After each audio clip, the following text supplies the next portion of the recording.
What's up, guys? In this video I'm going to be doing an iPad review and actually letting you know whether or not this is just a big iPod Touch like everybody actually says it is, or whether or not you should actually spend your money on your device. Now this is the iPad 1, however the iPad 2 pretty much is the exact same thing with cameras, so if you want to compare the iPad 2 to an iPod Touch, just pretend like this one has cameras, and you will be able to see the difference there. So first off, in terms of operating system, both devices run the iOS 4.3.1, which is the current operating system, and I actually have my iPod Touch 3rd Gen over here.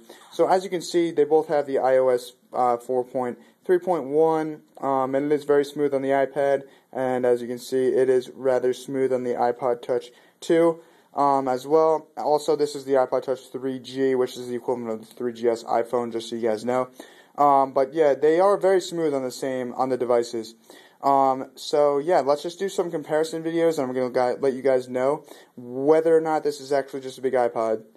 So open up Safari here on both devices, because I know that is something that you guys actually want to know. So let's go ahead and load up my website, which is heavily content based, and we will be able to see which actually loads the web page faster. Now, I know this may be an unfair test because this is actually the iPad 1, but in terms of speed, this is the iPod Touch 3, this is the iPad 1, and the iPad 2 came out, and the iPod Touch 4 came out. So these should be pretty much equivalent of the last generation. So I'm going to type in the Macintosh review here, which is my site, and feel free to check out my site, by the way, in the description. .com, and I'm going to hit go at the same time and let go, and you will see which one actually wins.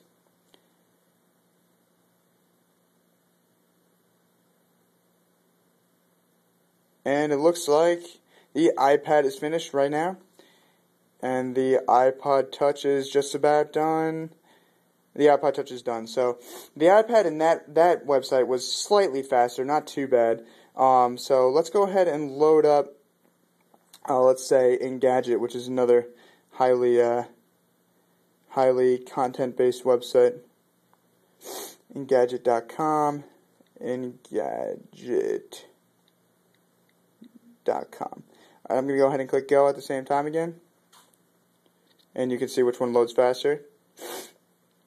The iPod Touch actually won, because it is loading the mobile website. So yeah, in terms of desktop websites, the iPad is much faster. In terms of mobile websites, they are probably the same. But yeah, that's actually something that I forgot about, that this actually loads, the iPod Touch actually loads mobile, this actually loads desktop.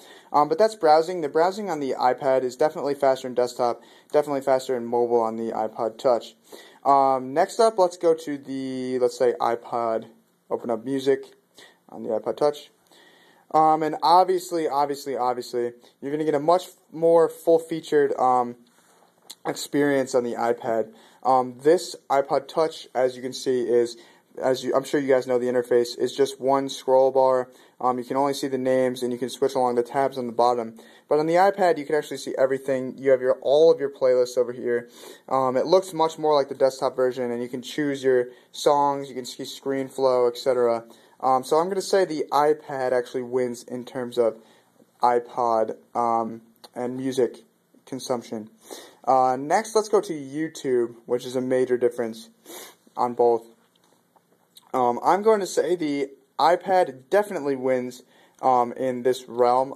Let's go ahead and load a video here just to show you the difference. As you can see, the iPad shows a much more full experience video than the iPod Touch does. I'm just going to get rid of this video for terms of copyright, but the iPod Touch is much smaller. The extra screen real estate on the iPad is definitely worth it. The video quality is going to show a lot better on the iPad. You have much more screen real estate. You can view comments, etc. here in the bottom over the iPod Touch, which you can't. It's just more work. But the YouTube app definitely wins on the iPad for the extra screen real estate. In terms of App Store and iTunes, I'll load them both up here. As you can see, the actual App Store on the iPad loads much faster than the iPod Touch because I did click it later and it still loaded faster. But this one looks much more like the desktop version. This one looks much more slimmed down, but it's just because of the extra screen real estate. And for most of these things, I'm just going to say the extra screen real estate really does make a difference. It makes this a better device for the iPad than the iPod Touch. In maps, obviously the extra screen real estate makes a huge difference. But yeah, it really, like, honestly, the screen real estate is one of the major factors in the iPad. I can't really think of too many other things that the iPad is better in. All of these, they have all the same apps, as I said before. You can pretty much do the same things on both. The typing on this is a little bit better, but typing on this isn't too bad. This is more for your thumbs, while this is kind of, you can type like that with all of your fingers. However, it's easier with your thumbs probably. But the iPad is pretty much, I'd say, it is in between an iPod Touch and a computer. It has more screen real estate and does load things faster, but the iPod Touch is way more portable, and the laptop, which I have over there actually, is much faster, can do everything, is full featured. But if you want to get something in between an iPod and a laptop, I would say go for the iPad. The iPad 2 does have cameras, which makes it more on the level of a computer, but it is still not there. It's basically this exactly with cameras. And you can take pictures, etc. But it really is not as good as a computer, but it is better than an iPod, I think. But the iPad is worth it, I think, for the extra screen real estate. But that's just me.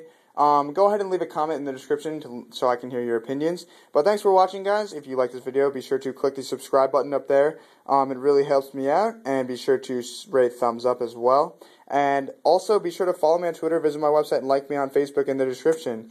Thanks for watching, guys. I'll be back with more iPod videos and iPad videos and Apple tech in the future here at the Macintosh Review. And I'll catch you in the next video. Peace.